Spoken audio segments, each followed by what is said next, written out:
Hey, um, so I'm here to give you some warning signs on trafficking, which I've heard from various sources. And also, I'm kind of having a weird freaking realization moment that maybe I was potentially almost trafficked myself. So I need your opinions because I don't want to like come off racist. Like maybe I was just some paranoid white girl, and maybe it was nothing. And I mean, because I'm super friendly and I'm really social, and I put myself in these situations because it's fun. And then I'm like, oh wow, I could have ended up murdered or raped. I'm lucky, so count my blessings. Um, so I love diving into the cultures, right? Kind of I have not been able to afford travel. I have not been able to go to Mexico or Spain or anywhere, Africa or anywhere that's culturally different. And I've always wanted to go. I've always wanted to go to some exotic beach and, go do the Argentine tango in Argentina or salsa in Mexico or something, right? And I've just never been able to go.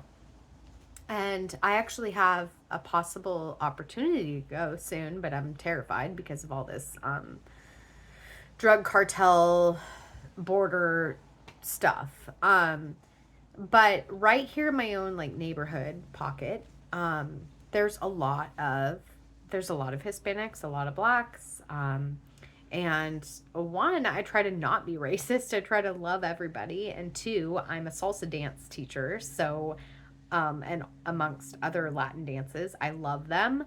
I love tacos. I love the music. I love the people. I love the margaritas. I mean, yeah. So, I mean, when I hear a fiesta, I'm like, hey, I'm going to get to know my neighbors and I'm going to join this fiesta. Why not? So, I've done it a few times. One time I just had one cerveza, uno cerveza, and I went home. I was super smart because I wasn't vibing with it. I felt like there was way too many men, no females. Um, I did my little like dance lesson thing and then I kind of dipped out. Another time, in public places where everybody's dancing and stuff, it's totally fine. But I mean, when they know where you live, it's kind of stupid, I guess, especially with alcohol involved or anything. Anyway, so rule number one, when there's alcohol involved, stay as sober as possible. Like maybe one drink, but no more than that.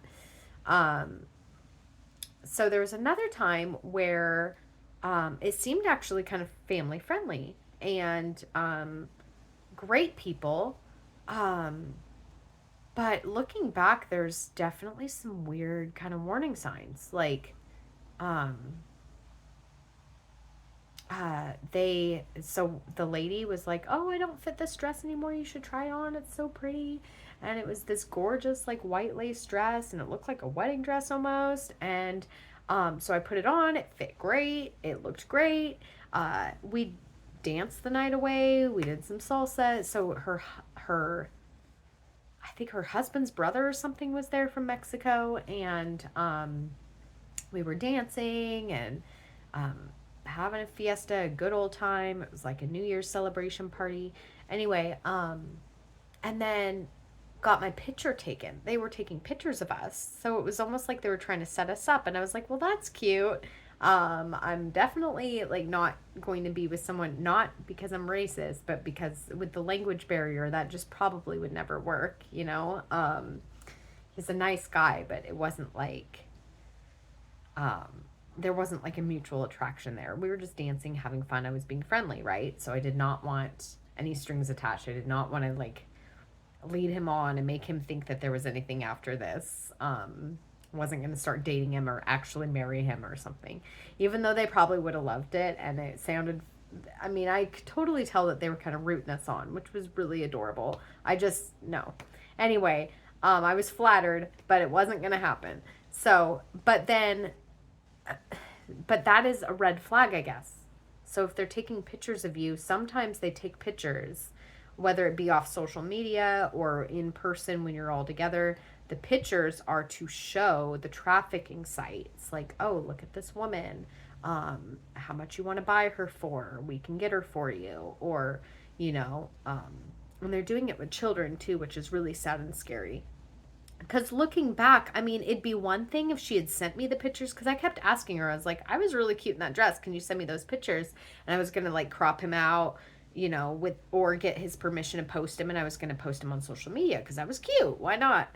And she never sent them to me. So I'm like, well, what was the point in her taking pictures of me in that dress with him if there wasn't an ulterior motive? If she never even sent them to me, that's what's weird. So I need your guys' opinions. Am I just tripping myself out? Is she just like maybe because of the language barrier, maybe she's not understanding what I'm asking for, or maybe she's like just neglecting it, totally forgot. Maybe they didn't turn out right in her phone or got deleted. Maybe her phone broke. I don't know. Just tell me like my intentions are good. I just want to know, like, is that a red flag? Is that weird that like where did she send those pictures? Why did she take those pictures if I didn't even end up getting them? It's really kind of just odd. So, you know, I could get it if him and I started dating and that was like our future engagement photo or something, but like he didn't even like get the pictures for me and send it. Like we exchanged numbers because we were actually going to go out. So here's another thing. We were going to go out and we were going to go out salsa dancing because her husband was like a DJ. So he does like Mexican music at one of the kind of local what's I'm not a gambler. What are they called? Casinos. Okay. So I was going to go with them and he was going to play music. I was going to maybe network and teach some dancing lessons and maybe hand out some business cards. Maybe the hotel wants to hire me, or maybe I end up meeting people that want to take dance lessons or something. So it was like a win-win. We were all going to go together. And then I was like, wait a second. I don't trust, because that guy got really drunk that night, like lots of tequila. And so I don't trust anyone drinking and driving. So I was like, you know, I'll take my own car. And he's like, no, no, no, I'll take you. I want to be a gentleman. Like, I'll drive you. You don't have to waste your gas. You know, he was very adamant. So it's just like, no, I'm not going to trust you drinking and driving. I'm not going to trust that you're sober and driving. And I'm definitely not going to get stuck in a car with a somewhat stranger. What if he doesn't bring me home? Or what if we get in a car wreck? I have kids to think about, you know? So I didn't want to risk that, so I ended up never going. Who knows what would have happened to me that night if I had gone? Because now they're like not talking to me. They've totally ghosted me. Nobody talks to me, even though we're still neighbors and our kids still kind of play at the playground together and stuff. Like, it's just really weird. All of a sudden, they don't like me. And you know, kid gossip drama, weird. Like they're like, oh, my parents don't like you anymore, and I'm like, why? And they're like, oh, you're weird. I'm like, okay, I know I'm weird, but that's weird. Um, so I don't know. Did they have a plan? Like, are they ghosting me? Are they mad? Are they like, ooh, we got busted. We might want to back off. Like, ooh, she's not falling for this game. Like, please tell me, guys. Like, because I'm having this weird, you know, because that would be like warning sign number 3 or 4 or 5, right? Like, oh, they want to get you in their car. They want to take you to God knows what, where, get you drunk, maybe drug you in your drink. Like, that. I'm just thinking of all the scenarios. If I had fallen for this and I just trusted them and I hadn't followed my gut instinct, or God, you know, maybe God's protecting me because he made all these things happen so I had an excuse not to go so many times. And then they probably just got eventually tired of me saying no and flaking. And I just wasn't interested in this guy either. So I didn't want to like give him the wrong, because he was trying to get all flirty and romantic. And I was just like, no, we're just like going to go as a big group and have fun. Right. So, anyway, just, yeah, looking back, I'm like, what if I had gone? What could have happened? I mean, I don't know. It's a pretty scary world out there. Or maybe I'm being racist. maybe maybe it would have been totally fine and fun, and maybe I'm just tripping out over nothing. Maybe I should go. Maybe I should have gone. Now my mom's going to freak out. Don't go, Jill.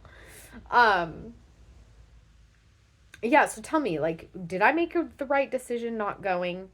Could it have been worse potentially? Is my intuition getting better? Or am I just paranoid? Should I live life a little and, you know, is it fine? I don't know. So, just wanted your opinions. Whether it be, call me a racist bee, I don't care, or tell me, yes, girl, like that was smart, good for you, the world's scary and crazy. Like, which side are you on? What do you think?